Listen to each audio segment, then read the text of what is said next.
বিসমিল্লাহির রহমানির রহিম। আপনি কি জানেন, আমরা অনেক সময় এমন একটি গুনাহ করে ফেলি যেটাকে গুনাহই মনে করি না।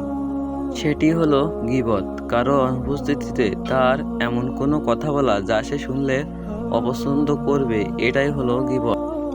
আজ একটু চিন্তা করুন, বন্ধুদের আড্ডায়, পরিবারের আলোচনায়, এমনকি সামাজিক যোগাযোগের মাধ্যমেও কথাবার্তাতেও আমরা কত সহজে অন্যের দোষ নিয়ে আলোচনা করি।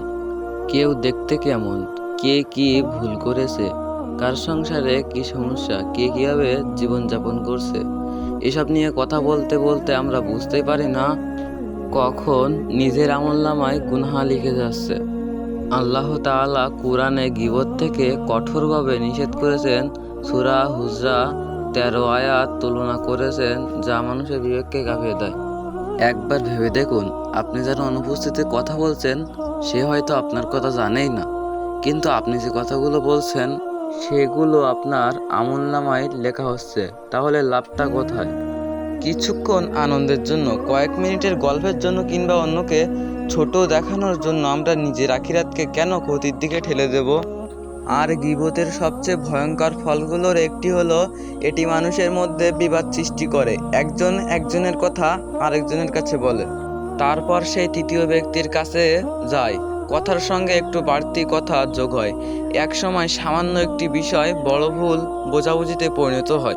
দুই বন্ধু শত্রু হয়ে যায়, ভাই ভাইয়ের সঙ্গে কথা বলা বন্ধ করে দেয়, আত্মীয়ের মধ্যে সম্পর্ক নষ্ট হয়।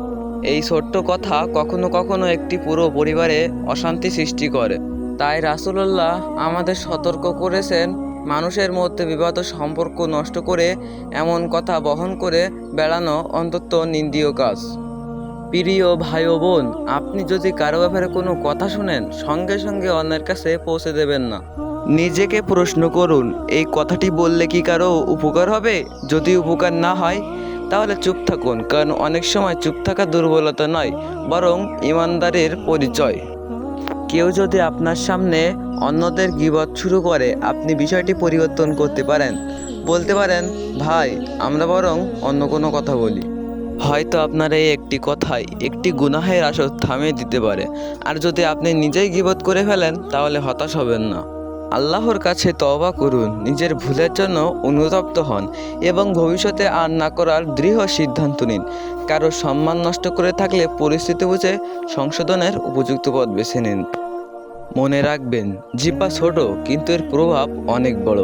এই জিহ্বা দিয়ে আমরা কোরআন পড়তে পারি, এই জিহ্বা দিয়ে আল্লাহর জিকির করতে পারি, এই জিহ্বা দিয়ে কাউকে ভালো কথা বলতে পারি।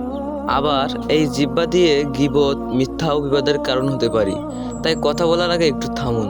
আমি যা বলছি, আল্লাহ কি এতে সন্তুষ্ট হবেন? যদি উত্তর হয় না, তাহলে সেই কথা না বলাই উত্তম।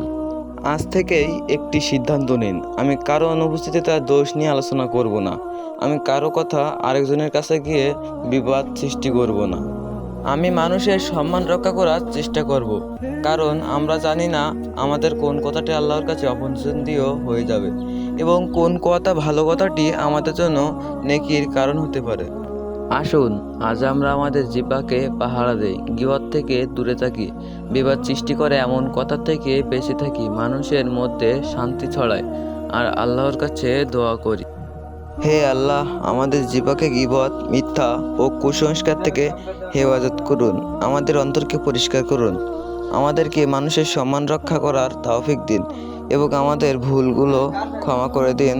আমিন। মনে রাখবেন, একটি কথা সম্পর্ক ভাঙতে পারে, আবার একটি ভালো কথা সম্পর্ক জোড়াও লাগতে পারে।